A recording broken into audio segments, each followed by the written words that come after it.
آپ نے جواب میں پھر جو لکھا وہ سن لیں، جس میں پتہ چلے کہ اصل مشن کیا تھا، وہ ہوا یا نہیں ہوا۔ راستے میں لوگ بیٹھ کے ڈر کر حکومت نے جبر کر دیا، الگ بات۔ وہ لوگ بھی کہتے تھے کہ ہمیں امام چاہیے، سربراہ مملکت جو اللہ کے دین پر عمل کرے۔ اور امام نے بھی لکھا بسم اللہ الرحمن، یہ 262 تھا، من حسین ابن علی علی الملائ من المؤمنین والمسلمین، کہ مسلمانوں اور مومنوں کی جماعت کو میں لکھ رہا ہوں۔ اما بعد فإن حانم و سعید قادم علیہ بکتبکم، کہ یہ دو آدمی تمہارے خط لے کر آئے ہیں، وکان آخر من قادم علیہ من رسلکم، پہلے بھی قاصد آیا ہے مگر یہ دو آخری آدمی حانی اور سعید سب سے آخر میں آئے۔ وقد فہمت کل الذی قصصتم وذکرتم، جو کچھ تم نے لکھا اور بیان کیا وہ میں نے سارا سمجھ لیا۔ اس کے بعد پھر آخر میں آپ نے فرمایا کہ میں بھائی کو بھیج رہا ہوں، اگر اس نے لکھا کہ حالات ایسے ہیں میں آؤں گا، تو وہاں بات کیا جو اصل میں لکھی، بس سارے واقعہ کی جان۔ پر عمری مر امام العامل بالکتاب والحافظ بالقسط والدائن بالحق والحابس نفس والذات اللہ والسلام، یہ پاکستان بھی سنے اور پورا عالم اسلام سنے کہ امام کون ہوگا، پریزیڈنٹ کون بنے گا مسلمانوں کا حکمران، نماز کا امام نہیں، قوم کیا ہے، قوموں کی امامت کیا ہے، اس کو کیا سمجھے یہ بیچارے 2 رکعت کے امام۔ اب 2 رکعتیں پڑھانے والے رہ گئے، بس یہی امام ہے۔ وہ امام سے کبریٰ بھول ہی گئی کہ پوری دنیا کا سردار، ورلڈ آرڈر کا مالک، پوری دنیا کو کہے کہ ٹھیک ہو جاؤ ورنہ اسلامی فوجیں آ رہی ہیں۔ ہم ناراض ہوتے ہیں امریکہ پر، مقام وہی ہے جو مسلمان خلیفہ کو ہونا چاہیے۔ ٹھیک ہے وہ ظلم کے لیے استعمال کر رہا، مگر دین یہی چاہتا، اتنے طاقتور ہو کہ ساری دنیا کو نوٹس دو کہ اپنے علاقوں میں امن سے رہو، ہم بدماشی نہیں برداشت کر سکتے، اور نہیں تو ہماری فوجیں آئیں گی پیشگی، ہم اجازت نہیں لیں گے، گھس جائیں گے۔ یہ سارے یو این او کے معاہدے دھوکہ، آپ جب چاہتے ہیں گھس جاتے ہیں، ہمارے لیے معاہدے نہیں، امن سے رہو، یہ سب فرے۔ ایک طاقت ہونی چاہیے ایسی شہداء الناس، پوری دنیا کی نگرانی کرے کہ کیا ہو رہا دنیا میں، اور کہے کہ آرام سے رہو، ہم ملک نہیں چھیننا چاہتے، نہ دین بدلوانا چاہتے ہیں، مگر ظلم نہیں زمین پر برداشت کریں۔ تو امام نے جو لکھا یہ نچوڑ ہے پورے دین کا۔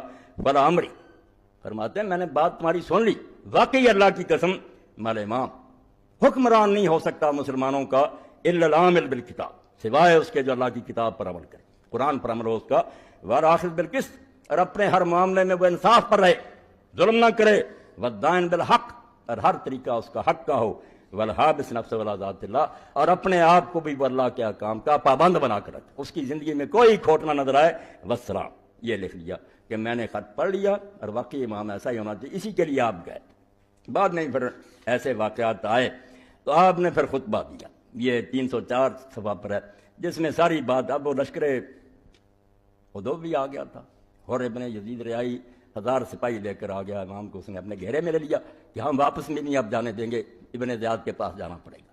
اور ابن زیاد کا آپ دیکھ چکے تھے کہ مسلم کو ان لوگوں نے پناہ دی، قسم اٹھائی کہ ہم امان دیتے ہیں، مگر جب گیا وہ سامنے، اس نے کہا محمد ابن اشد میں امان دے کر آؤں، اس نے کہا کون سی امان، کون ہو تم، چپ ہو گیا۔ آپ نے کہا مسلم رضی اللہ تعالیٰ اس بھروسے پر امان دی، کیا حشر ہوا اس قسم اٹھانے کا، اس سے میں شہید نہ ہو جاتا، تم نے کیوں کہا تھا کہ سردار رکھ دو۔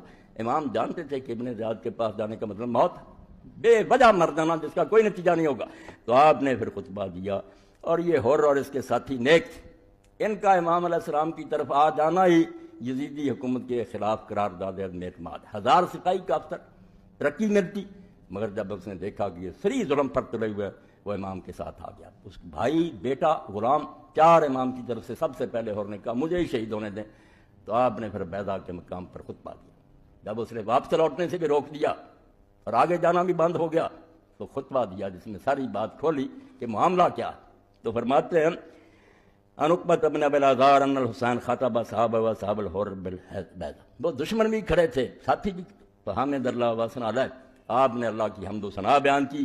ثم قال ایھا الناس، پھر کہا لوگو ان رسول اللہ صلی اللہ علیہ وسلم قال، اللہ کے رسول نے، میرے نانا نے فرمایا تھا، مر سلطان جائر مستحل الحرم اللہ، جب تم دیکھو کہ ایسا ظالم حاکم بن گیا مسلمانوں کا جو اللہ کی حرام کی ہوئی چیزوں کو حلال سمجھتا، اس کے لیے حلال حرام کچھ نہیں، نہ کس عہد اللہ، اور اللہ سے جو اس نے وعدہ کیا تھا مسلمان ہوتے وقت کے دین پر چلیں گے اس کو توڑ دیا، مخالف سنت رسول اللہ صلی اللہ علیہ وسلم، اور حضور کی سنت کے خلاف طرز عمل اختیار کیا، یا عمل فی عباد اللہ بالاسم والعدوان، لوگوں میں وہ ظلم اور زیادتی کے ساتھ حکومت کرتا، فلم یغیر علیہ بفعل ولا قول، فلم یغیر علیہ بفعل ولا قول، جس نے یہ سب کچھ ہوتے دیکھا مسلمان نے، نہ زبان سے اعتراض کیا، نہ اپنے فعل سے اس کو روکنے کی کوشش کی، چپ رہا، بس ہو رہا ہے، لوگ خاموش رہے، گنگے شیطان۔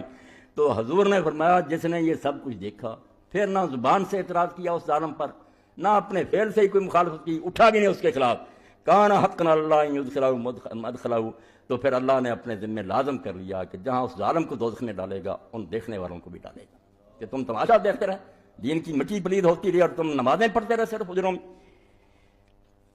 الا وان هؤلاء قد لزموا طاعت الشیطان، سب بیان کر دیا یزیدی حکومت کا کہ ان لوگوں نے شیطان کا حکم ماننا لازم کر لیا، شیطان کے پیچھے چل پڑے. وترکوا طاعت الرحمن، اللہ کا حکم ماننا انہوں نے چھوڑ دیا.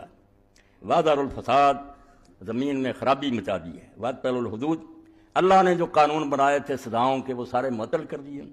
وَاسْتَأْثَرُوا بِالْفَیْءِ، اور مال غنیمت کو حلال سمجھ لیا، لوٹ رہے ہیں، اپنے ساتھیوں میں بانٹ رہے ہیں. وَحَلُّوا حرام اللہ وَحَرَّمُوا حلالا، اللہ کے حرام کو حلال بنا لیا اور حلال کو حرام کر دیا. یہاں فرمایا وَأَنَا حَقُّ مَنْ غَيَّرَ، اب ساری دنیا سے بڑھ کر جس پر یہ حق عائد ہو گیا کہ لوگ خاموش رہیں تو خاموش رہے، تو رسول اللہ کی گود میں کھیلا، تیرے ذمہ لازم ہے کہ تو اس کو بدل. اس لیے میں نہیں چپ رہ سکتا. نتیجہ جو یہ تقریر فرمائی آپ نے، اور بعد میں پھر دوسری تقریر میں بھی فرمایا، یہ ذی حسن میں جا کر کی کہ لوگو الا ترون ان الحق لا یعمل بہ، 305 سال. لوگوں کیا تم دیکھتے نہیں ہو کہ حق پر عمل نہیں ہو رہا، حق الماریوں میں بند کر دیا گیا. وان الباطل لا یصلح عنہ، اور برائی کرنے سے کوئی حاکم پرہیز نہیں کرتا. ہر قسم کے گناہ ہو رہے ہیں، دین کی مٹی پلید ہو رہی ہے. لیرغب المؤمن فی لقاء اللہ محقا، یہ ہے دین کی روح جو میرے اور آپ کے اندر سے مٹ گئی، اور نتیجہ یہ ہے کہ اب کفر ہم پر غالب آتا. جب ہم مرنے سے ڈرنے لگے تو موت سے جو ڈر گیا پھر اس کو ہر شے منوائی جا سکتی.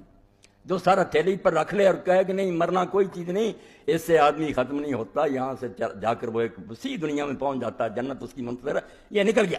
تو امام نے پھر یہ فرمایا لیرغب المؤمن فی لقاء اللہ محقا، اب وقت ہے کہ مومن اللہ کی ملاقات کا شوق پیدا کرے کہ حق پر رہتے ہوئے جان دینی اور اپنے رب سے جا ملنا.